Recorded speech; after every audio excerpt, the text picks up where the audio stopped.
Welcome once again to little Lokana's life coach with love. കൂടുതലും സ്ത്രീകളുടെ കൂടെ സ്ത്രീകളെ കാണുകയും കേൾക്കുകയും അവരുടെ പ്രയാസങ്ങളൊക്കെ മനസ്സിലാക്കുകയും ചെയ്തുകൊണ്ടാവണം എനിക്ക് അവരുടെ കാര്യങ്ങൾ കൂടുതലായിട്ട് പറയാനാണ് താല്പര്യവും. അപ്പോൾ today I am going to some personal things. I was the teaching in some colleges for long hours, lecturing,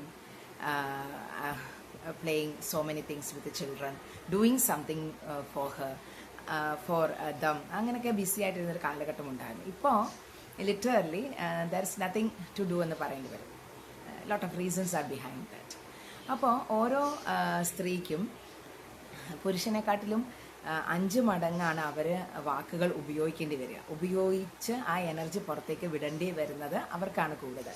so that she is talking too much and many R complaining that my wife is talking too much, my mother is talking too much. അത് അവരുടെ ഒരു പ്രവണതയാണ്. അവർക്കത് പുറത്തേക്ക് പോയി ആ pent-up energy ഇല്ലെങ്കിൽ ഉള്ളിൽ കിടന്നു കഴിഞ്ഞാൽ അത് അവർക്ക് തന്നെ ബുദ്ധിമുട്ടാണ്. ഇപ്പോൾ എല്ലാവരും ബിസി ആയിട്ടുള്ള ഈ ലോകത്ത് നമുക്ക് സംസാരിക്കാൻ ആളില്ല, നമ്മളെ കേൾക്കാൻ ആളില്ല എന്ന് വരുമ്പോൾ many women are facing the same. അവർ വളർത്തിക്കൊണ്ട് വന്ന മക്കൾ പെട്ടെന്ന് പഠിക്കാനായിട്ട് പോകുന്നു. അപ്പോൾ അവരുടെ ഉള്ളിൽ ഇങ്ങനെ കടൽ പോലെ കിടക്കുന്ന ആ ഒരു സ്നേഹം കൊടുക്കാനായിരുന്നു. ആ പെൻഡപ്പ് എനർജി ഇങ്ങനെ കിടന്നിട്ട് പലതരം ഇമോഷണൽ ലാക്കിങ്ങിലേക്കും ഇമോഷണലായിട്ടുള്ള ഒരു ഇംബാലൻസിലേക്കും ഒക്കെ കടക്കുന്നു. അതാണ് ഒരു വിഷയം എന്ന് പറയുന്നത്. അത് ആങ്സൈറ്റി ആകുന്നു, സ്ട്രെസ്സിലേക്ക് പോകുന്നു, ലോങ് ടേം ഡിപ്രഷനിലേക്ക് പോകുന്നു. അതിനൊക്കെ പിന്നെ അവർ കയറാനായിട്ട് വളരെയേറെ ബുദ്ധിമുട്ടുന്ന ഒരു അവസ്ഥയിലാണ് ഇപ്പോൾ എന്ന് പറഞ്ഞാൽ. അപ്പോൾ എന്താണ് ഇതിനുള്ളൊരു മാർഗം എന്ന് ഞാനിങ്ങനെ ഇരിക്കുക. Somehow this energy should go out. അപ്പോൾ ഞാനിങ്ങനെ വിചാരിക്കുക, ഞാൻ എന്ത് ചെയ്യുമെന്ന് പറഞ്ഞാൽ ചിലപ്പോൾ നമ്മൾ യാത്രയൊക്കെ പോകുമ്പോൾ ഒന്ന് കാറൊക്കെ നിർത്തിയിട്ട് ഒരു തുറസായ സ്ഥലം അല്ലെ ആ ഗ്രീനറിയിലേക്ക് ആ ഫീൽഡിലേക്കൊക്കെ ഒന്ന് ഇറങ്ങിച്ചിട്ട് ഞാൻ ഉറക്കെ ഇങ്ങനെ ഹൗളിങ് എന്ന് പറയുന്ന ഒരു രീതി ഉറക്കെ ഇങ്ങനെ ഒരു ഉറക്ക ഒച്ച ഉണ്ടാക്കും. നമുക്കിഷ്ടമുള്ളത് എന്താണെങ്കിലും ഒരു നാമജപമാകാം. അപ്പോൾ നമ്മുടെ ആ ഉള്ളിലുള്ള ആ ഒരു വയലൻ്റായിട്ട് നിൽക്കുന്ന ആ ഒരു എനർജി ഇങ്ങനെ പോവാണ്.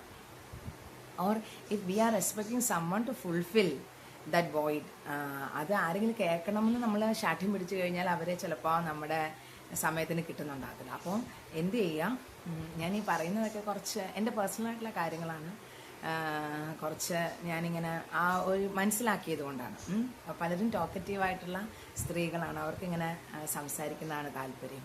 അപ്പോൾ അവർക്കത് പോകാതെ ഇരുന്ന് കഴിഞ്ഞാൽ അവരുടെ ഉള്ളിലുണ്ടായി ആ തിങ്ങി നിൽക്കുന്ന ആ ഒരിത് അല്ലേ, നമ്മളിങ്ങനെ ഒരു അടച്ചു കെട്ടിയൊരിത് എപ്പോഴും പ്രശ്നം ഉണ്ടാക്കും. അപ്പോൾ അങ്ങനെ എന്തെങ്കിലും ടെക്നിക്കുകൾ നിങ്ങൾ സ്വയം കണ്ടെത്തിയാൽ മതിയാകും. ആ energy somehow it should go out. അതിനാണ് അവർ ചിലപ്പോൾ ദേഷ്യപ്പെടുന്നതും ഒരു ഒച്ച വെക്കുന്നതും ഒക്കെ. Otherwise men have got a lot of chance. അവർ പുറത്ത് പോകുന്നവരാണ്, അവർക്ക് ഇഷ്ടം പോലെ ആൾക്കാർ സംസാരിക്കാൻ കിട്ടും. അവർ പുറം ലോകത്താണ്, അവർക്ക് ഇഷ്ടം പോലെ കാര്യങ്ങളുണ്ട് അതിൽ നിന്ന് മുഴുകാൻ. അപ്പോൾ സ്ത്രീകളെ സംബന്ധിച്ച് ഇതൊക്കെ ഒന്ന് പരീക്ഷിച്ച് നോക്കുന്നത് നല്ലതാണ്. Thank you so much.